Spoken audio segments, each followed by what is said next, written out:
No, we don't need this for now.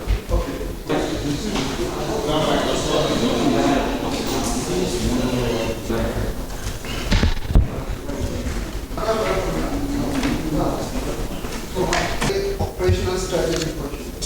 Any other one? Okay, your promise the marching orders of the president.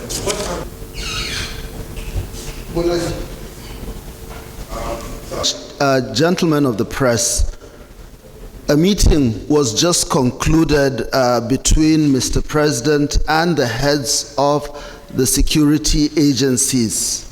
That is, the operational heads consisting of the Minister of Defense, the service chiefs, and on the other hand, the intelligence components consisting of myself and the intelligence heads. Today's meeting basically focused on recent developments. Mr. President has expressed great concern over the declining security situation in the country.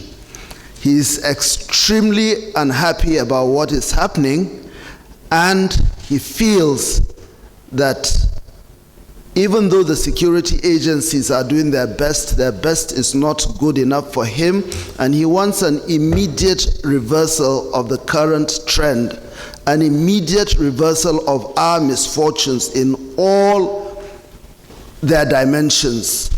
Mr. President also told us clearly, in no uncertain terms, that he and indeed the administration came to power on the platform of three issues: fighting insecurity, overcoming our economic difficulties, and dealing with the scourge of corruption. And he also noted that it takes common sense for anyone to understand that without security, the pursuit of the other two objectives will just be an exercise in futility. And therefore, he wants the security agencies to take into consideration the wider implication of the gradual descent of the security of this country. He is not going to accept any further escalation of the security situation. He's also stated that no one was forced on him. He selected everyone individually based on what he feels their records have revealed. And therefore, it is up to each individual organization to live up to the expectations. Again, Mr. President has also said that it is extremely important that we in the security agencies must ensure that we justify the leadership by not disappointing the populace. This is very, very critical. He's also pointed out the immediate areas of concern. And these areas are also interlinked, and we must find a way out, especially the issue of the proliferation of drugs, small arms, and light weapons. These two issues also go hand in hand with the major issues of criminality in this country, be they banditry on the one hand in the northwest of Nigeria or terrorism in the northeast. Now, added to this is also another area which raises concern, and that is the issue of the use of unregistered SIM cards. In my own brief, I dwelt on that issue. I raised concern that whatever we intend to achieve, we will not be able to get to the promised land unless we wrestle this issue of unrestrained acquisition of SIM cards.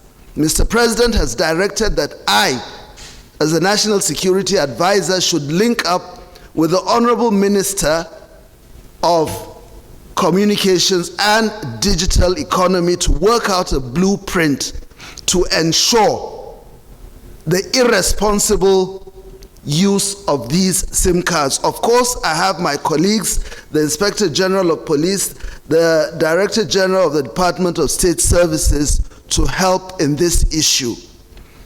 Again, my office is also going to call on certain governors, starting with the governors of the Northwest Zone, including the governor of Niger State, to come over to Abuja so that I meet with them and my colleagues in intelligence and security.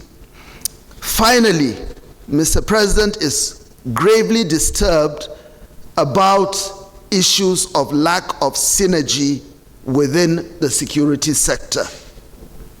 This has to be addressed also, and he has left us in no doubt. Unless we address this issue and form a single front, the convergence of effort, the confluence of all ideas, be they operational or intelligence, must be achieved so that we no longer, if at all, there was this notion that groups were working in silos or stovepiping, they desist from that with immediate effect. We must have a central platform coordinated to coordinate all the efforts of operations and security. In the final analysis, Mr. President has said, everyone is doing his best, but the best is not good enough. That should send a signal to all of us. But again, it is also incumbent on the wider Nigerian population to key into whatever the security agencies are doing. Understandably, there have been issues of loss of confidence, loss of trust, abuse of whatever. These issues will have to be addressed by a discourse between security agencies and the political leadership. Of course, elements of the judiciary will come in. I, as a National Security Advisor, would once more want to reassure Nigerians that each and every department or agency or component will redouble its efforts to ensure that we reverse our dwindling fortunes for the betterment of this country in the remaining period we have in the lifespan of this administration. I thank you very much. I'll go to Mala Adamusambo's question. First of all, what assurances do we want to give the Nigerian population? Well, first and foremost, of course, we have to go back to the drawing board. Nothing is ever too late. It is regrettable that lives have been lost, a lot of chaos has arisen, but that doesn't mean we ditch all our efforts. We're going to go back, and that is why I emphasized on collective effort, the convergence of all our efforts so that we can streamline and develop more meaningful strategies. But definitely there will be a change. The second question,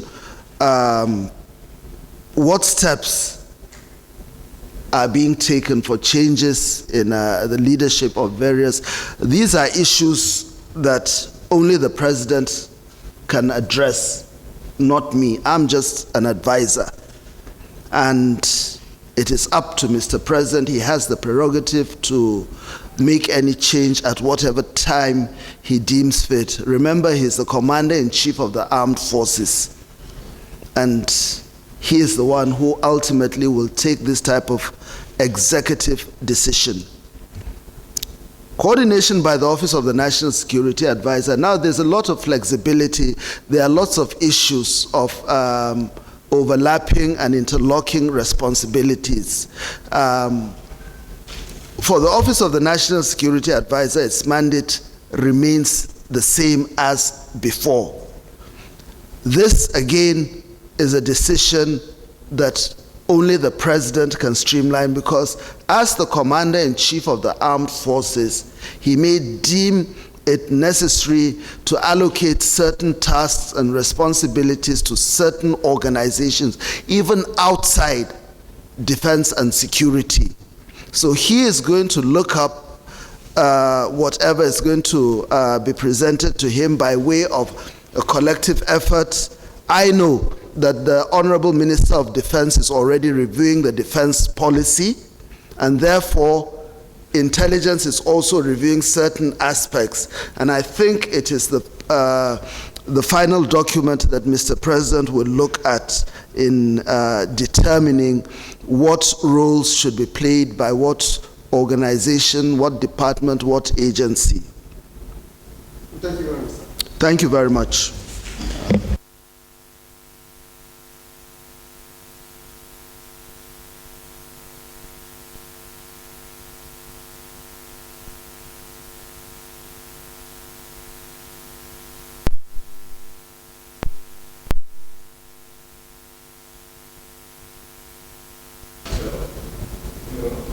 Your performance as security chief.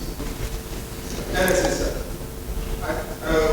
What would have thought that your office agencies? Why are you, if this is the case, why are you having difficulties